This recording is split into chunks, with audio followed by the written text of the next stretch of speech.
High বন্ধুরা, এখন আমি তোমাদেরকে দেখাবো কাতলা মাছের মাথা দিয়ে মুগের ডাল কীভাবে হয়। এখানে দেখুন মাছের মাথাটাকে আমি ছোট ছোট করে কেটে নিয়েছি যাতে ভাজতে সুবিধা হয়। তো কড়াই তেল গরম হয়ে গেছে, এখন আমি মাছের মাথাগুলো ভালো করে ভেজে নেব।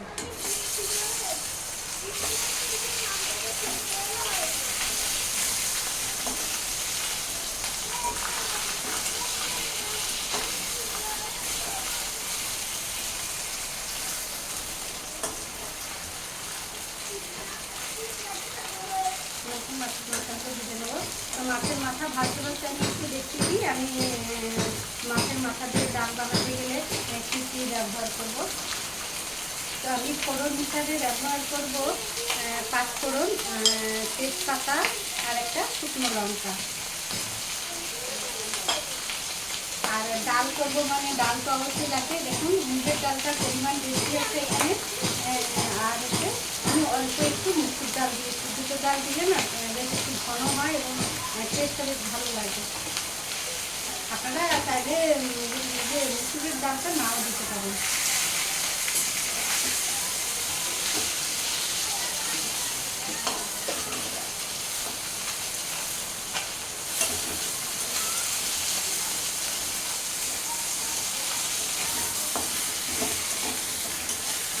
মাছের মাছটা আমার ভাজা হয়ে গেছে, এখন আমি মাছগুলো তুলে নেব, মাছটা তুলে নেব।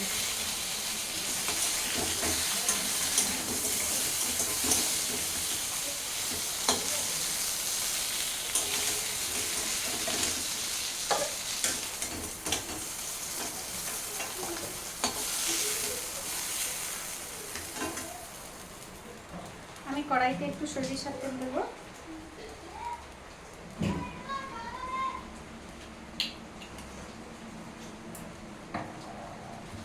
আমি পুরোটা সরিষার তেলে করব না, আমি একটু সাদা তেলও ব্যবহার করব। 2 চামচের মতো দিলাম। সরিষার তেল 2 চামচের মতো দিয়েছি আর সাদা তেলটাও 2 চামচের মতো দিয়েছি। আমার তেলটা হিট হয়ে আছে, এখন আমি দিয়ে দেবো পাঁচফোড়ন, শুকনো লঙ্কা আর দিয়ে দেবো একটা তেজপাতা।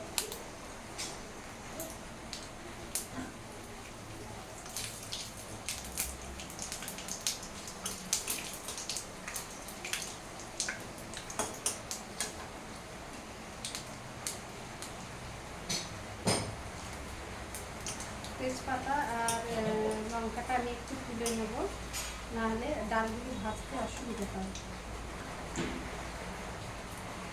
এখন আমি দিয়ে নেবো ডাল। ডালটা একটু আগের থেকে আমি ধুয়ে নিয়েছিলাম, তাহলে ডালটা খুব সুন্দর ফুলে যায় এবং সেদ্ধটাও খুব সুন্দর হয়।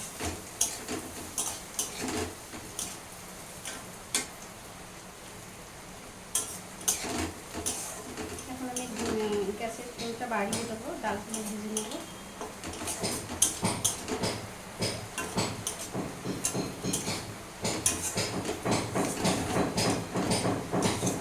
যারা নতুন বন্ধুরা মানে যারা বুঝতে পারবে না ডালটা কতটা ভাজবো বা কীভাবে কী করবো, তাদেরকে বলছি এই ডালটা তেলটা একটু বেশি দেবে। একটু পরিমাণটা তেলটা বেশি থাকলে কী হবে, যখন ডালটা ভাজা ভাজা হয়ে আসবে তখন তোমরা একটা সেন্ট পাবে।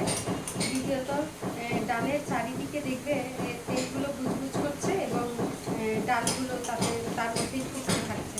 তখন বুঝে যাবে যে হচ্ছে এবারে আমার ডালটা ভাজা হয়ে গেছে। বেশি মুগডাল বেশি ভাজা যায় না, তাহলে আবার সেদ্ধ হতে চাইবে না, দানা দানা হয়ে থাকবে, সেটাও ভালো লাগবে না। আবার একেবারেই ঘেটে জল হয়ে গেলে ফ্যানের মতো হয়ে যাবে, সেটাও ভালো লাগবে না। সে কারণে ডাল ভাজাটা খুবই গুরুত্বপূর্ণ। ডালের ভাজার উপরেই ডালটা কীরকম হবে সেটা নির্ভর করে। তো আমার ডাল ভাজার সেন উঠে গেছে এবং গোটাটাই ডালগুলো তেলগুলো ছেড়ে দিয়েছে, সব তেল উঠে গেছে উপরে। এখন আমি জল দিয়ে দেবো।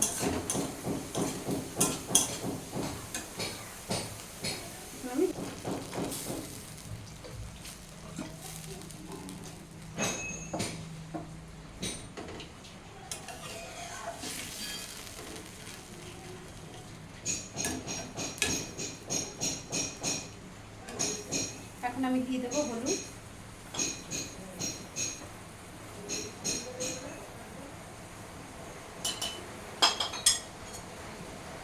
এই অবস্থায় একটু চিনিটা দিয়ে দেবো, তাহলে ডালটা খুব তাড়াতাড়ি সেদ্ধ হয়ে যাবে।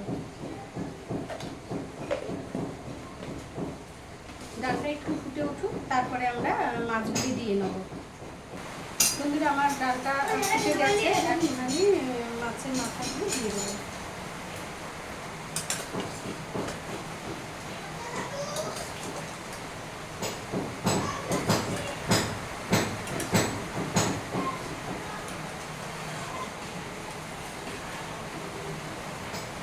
এবার ডালটা সেদ্ধ হতে থাকে।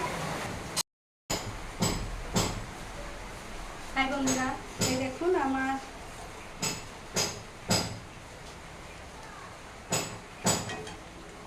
হাই বন্ধুরা এই দেখুন আমার হাই বন্ধুরা এই দেখুন আমার ডালটি ঘন হয়ে এসেছে, সেদ্ধ হয়েছে, বাকি একটু বাকি। তো আমি আর এটা বেশি ফোটাবো না, এখন আমি লবণ দিয়ে দেবো। লবণ দিয়ে দেবো।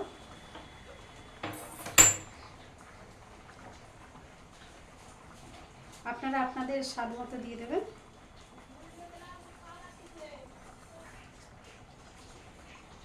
আমার এতটা দিলেই হয়ে যাবে।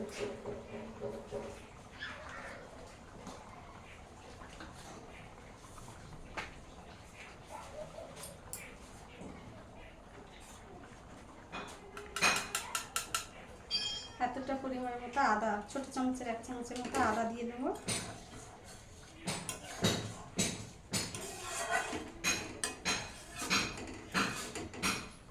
বন্ধুরা এখন একদমই সময় পাচ্ছি না, কাল মিক্সিতে আদা বেটেছিলাম, সেই আদাটা এই অবস্থাতেই রেখে দিয়েছি ফ্রিজের মধ্যে। তো আমি একসঙ্গে একটু বেশি করে আদা বেটে নিই।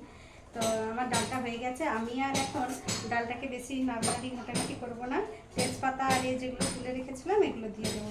আসলে বন্ধুরা ঝালটা গুলে গেলে না আমার ছেলে খেতে পারবে না, সেই কারণে আমি আগে থেকে দিয়ে নিই।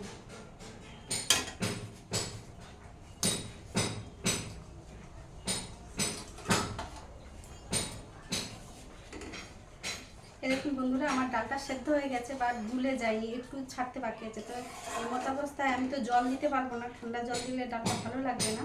তো আমি এখন কি করবো, এইটা দিয়ে একটু ঢাকা দিয়ে দেবো, দিলে ওটা একেবারে ভুলে যাবে।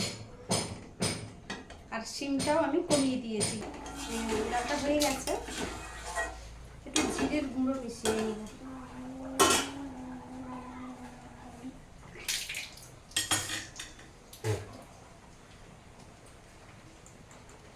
জিরেগুলো আমি হালকা ভেজে গুঁড়ো করে নিয়েছি, এই জিরেটা একটু মিশিয়ে দেবো।